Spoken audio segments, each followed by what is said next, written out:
Is the wonderful speed breaker. என்ன பிரச்சனைனா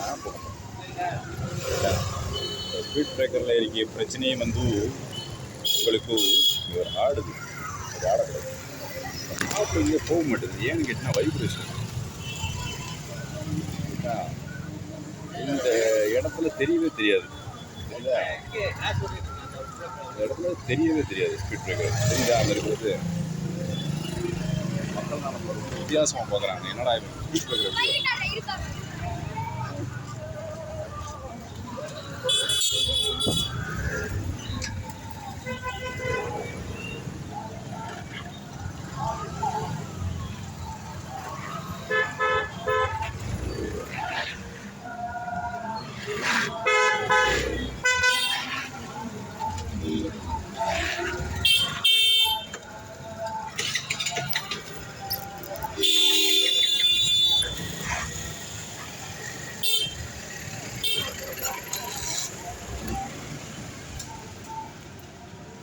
speed breaker தெரியுதா? தூரத்தில் இருந்து பாரு. இந்த வெளிச்சத்துக்கு தெரியாது.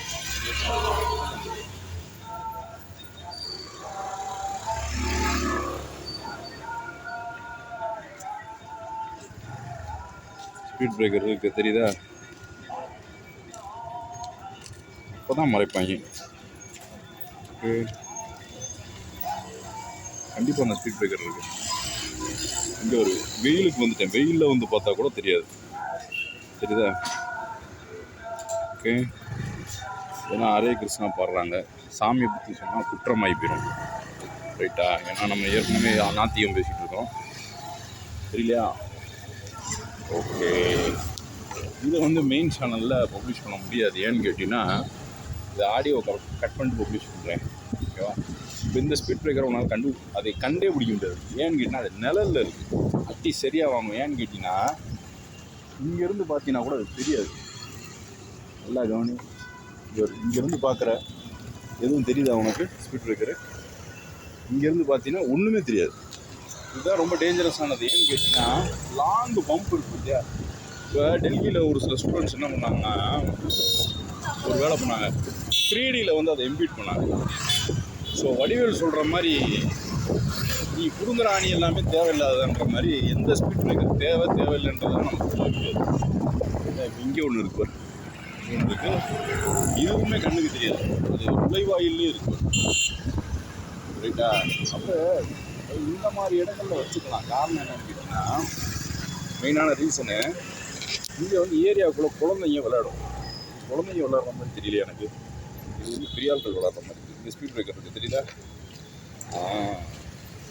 ஸ்பீட் பிரேக்கர் இருக்குது. ஓகே. இதே மாதிரி இங்கே என்ட்ரன்ஸில் இருக்குது. இது இத்தனையும் பகல். இது வந்து ராத்திரி கிடையாது.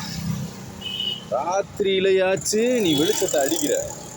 இது என்ன மாதிரினா அக்ளூஷன் அப்படின்வாங்க இங்கிலீஷில். அக்ளூஷன்னா எனக்கு அது கரெக்டாக வார்த்தை தெரியல. ஆனால் அக்ளூஷன் தான் வரும். அது எவ்வளவு கேமரா வந்து உனக்கு இதை எடுத்துக்கின்றது பற்றி இங்கே ஸ்பீட் பிரேக்கர் இருக்குது தெரியுதா? எஸ்.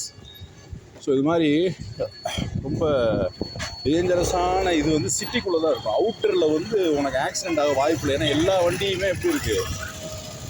ரொம்ப ஃபாஸ்ட் ரன்னிங் கண்டிஷனில் இருக்குது. எதுவும் வந்து உனக்கு ஸ்டாப் பண்ண போகிறது கிடையாது. இருக்கா?